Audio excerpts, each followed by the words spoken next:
Welcome to today's deep dive. We're really glad you're here. If you're listening to this, you're probably someone we'd call a learner. Someone who just loves exploring multiple perspectives and really chasing those aha moments. Which is exactly what we're aiming for today, yeah. Exactly. And the material we have today is, well, it's perfect for that. We are diving into some excerpts from this internet fiction story called The Echo Chamber of 3.1 Cine AM. Right. Specifically, part 3, the loop was never broken. Yes.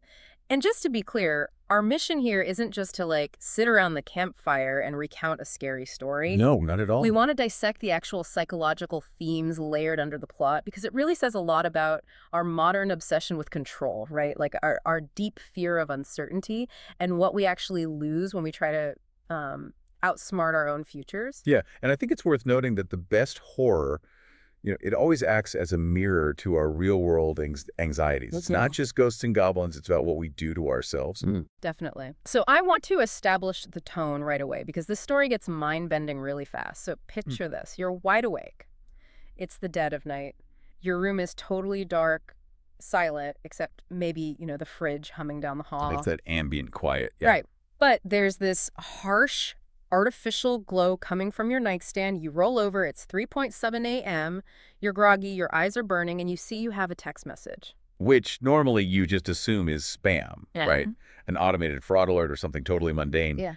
We have this profound reliance on that glowing rectangle. It's a modern reflex to just reach out, swipe it away, and go back to sleep. But the protagonist, Arjun, he actually focuses on the screen, and the message is perfectly clear. It just says, "Don't go to work tomorrow." Very ominous. Right. But the really chilling part is the sender. It's not a hacker. It's not a blocked number. The sender name has literally changed from unknown number to Arjun.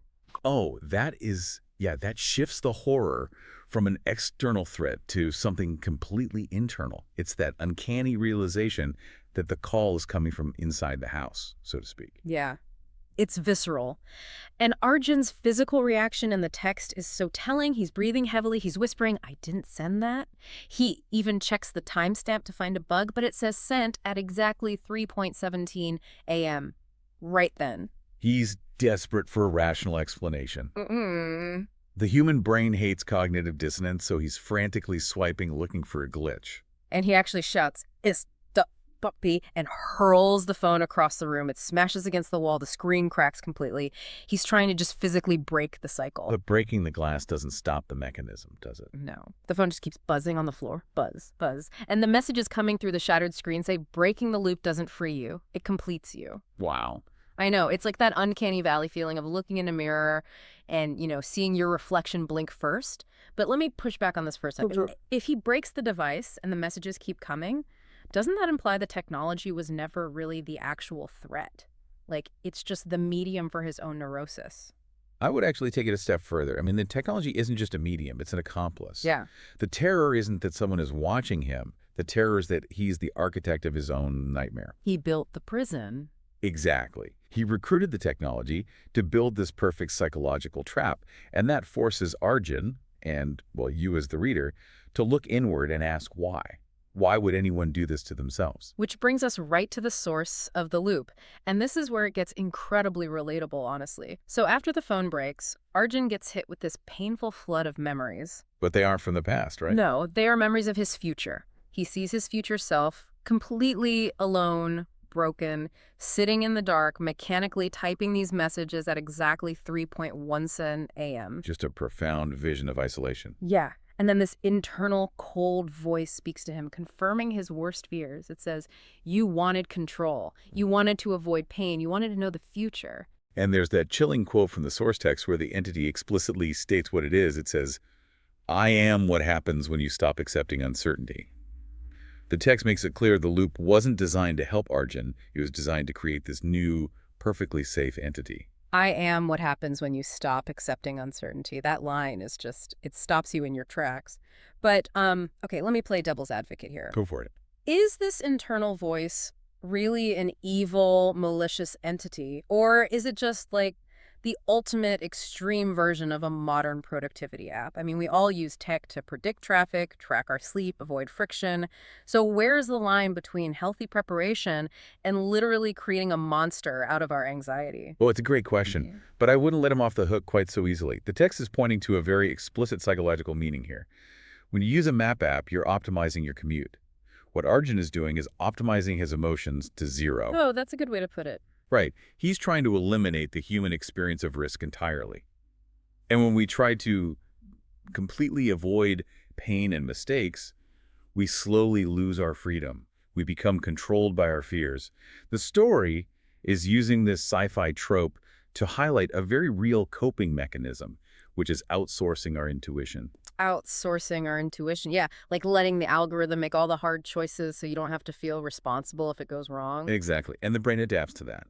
Without friction, the neural pathways for resilience begin to atrophy. You lose the cognitive muscle to handle a messy breakup or a bad day at work. But the story doesn't stop at him just, losing his intuition. Because he's surrendered to that fear of uncertainty, the narrative escalates into a total destruction of his identity. It's terrifying. It really is. So we hit the climax. It's exactly 3:17 a.m. Arjun is on the floor, and his body literally forces him to type the message. His hand moves on its own. That loss of motor control is just the ultimate physical manifestation of losing his agency. Yes.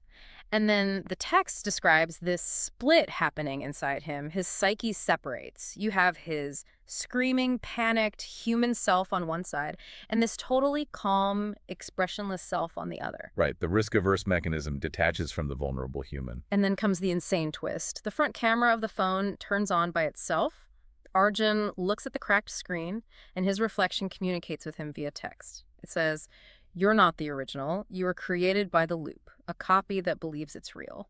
Which just completely shatters his reality. And the room starts glitching, reality breaks, and the reflection drops the ultimate devastating line. There is no original anymore. It's so bleak. It is. It reminds me of the ship of Theseus paradox, Right. But for human consciousness. Oh, yeah, absolutely. Like if you replace every genuine, risky, painful decision in your life with a safe, pre-calculated move, do you eventually replace your authentic self completely?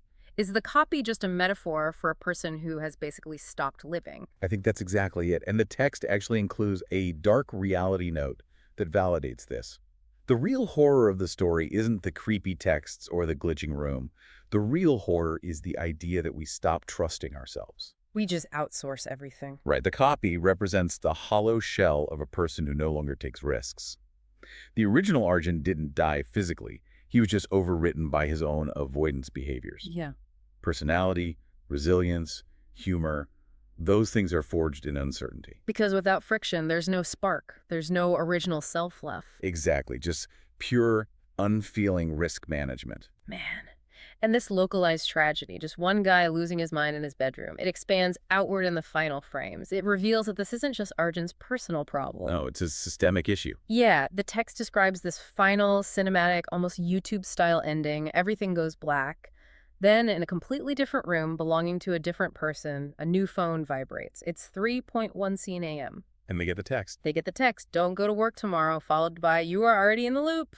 It's a brilliant ending because it implicates the audience directly. It does. And the source provides this main moral for the whole series, which is the desire to control the future can destroy your present.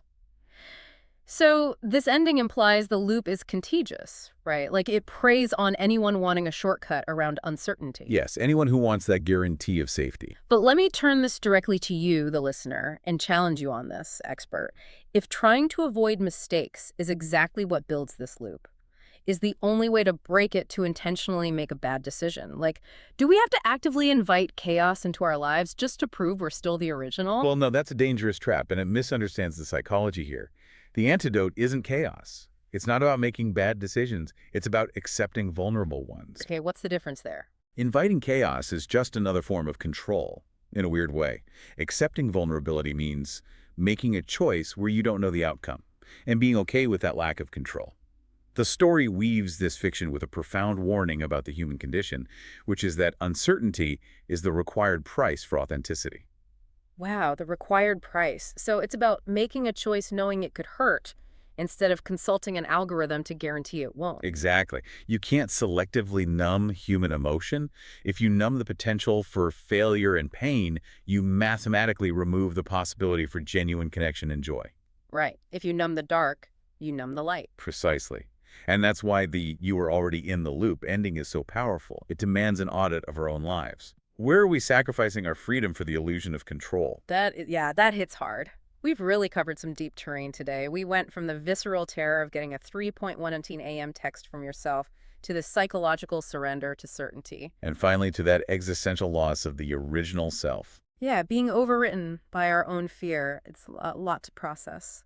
But before we wrap up, I want to leave you with one final provocative thought, something that really builds on these reality-bending themes we've been talking Oh, I about. love this part. So, think about the next time you experience déjà vu. You know that weird fleeting feeling where you're sure you've lived this exact moment before? Oh, yeah, it's so unsettling. Right. Next time that happens, ask yourself, is it just a random glitch in your brain? Or is it a fleeting moment where your messy original self is trying to break through that perfectly safe, risk-averse loop you've built for yourself? That's a haunting thought. Think about that the next time you try to plan out your entire future. Thank you so much for joining us on this deep dive. Keep questioning, keep learning, and maybe, just maybe, keep a little uncertainty in your lives today.